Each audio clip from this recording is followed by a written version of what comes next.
Hi, my name is Jania, and these are my videos for the final exam for Math 113. So, what is meant by thinking strategies?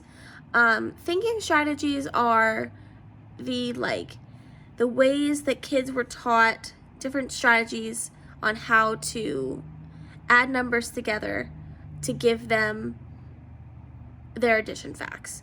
So, some of them involve using 10, some of them involve using their own number twice, and some of them also include some counting, some basic counting, at least in the elementary grades, especially the lower elementary grades.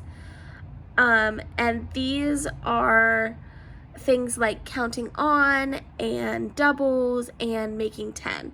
So I'm about to show you what all of those are. So for counting on, let's say the child is given the problem 5 plus 3 equals blank. The child using the counting on strategy would start at 5 and count aloud or in their head 6, 7, 8 to solve their problem. The child also might count using their fingers when they're saying the numbers out loud or in their head, just to make sure that they don't count too high, to make sure their problem are correct.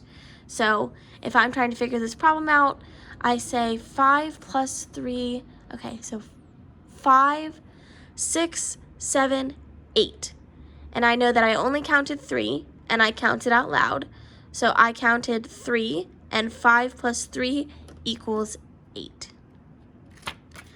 For the making 10 thinking strategy, this one is best taught or used with visuals or manipulatives to start, and then once they kind of figure out the method and they do it a couple times, there's a little bit of memorization involved, and then they might be able to do it in their head rather than on paper.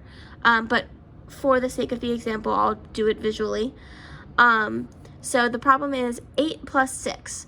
Now I have the number 8 assigned to the purple, so I put a 10 grid down, and I put 8 circles in the 10 grid, essentially leaving 2 blank.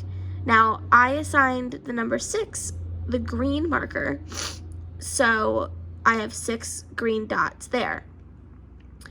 Now the child would originally look at this problem and say, okay, I have 10 here, and I have 4 outside the 10 grid.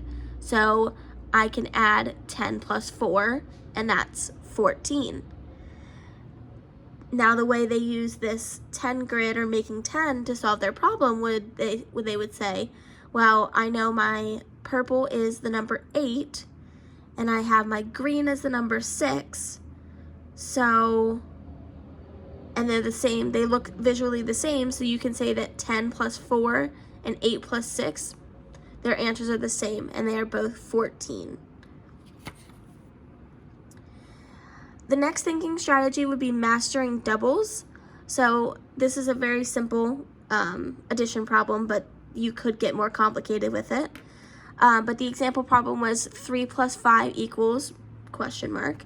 The child can use the double facts for 3, so 3 plus 3, which is 6, and then they can say, well, 3 plus 2 equals 5, so I can add 2 more numbers to 6 to get my answer, which would be 8. So 3 plus 3 equals 6, plus 2 equals 8.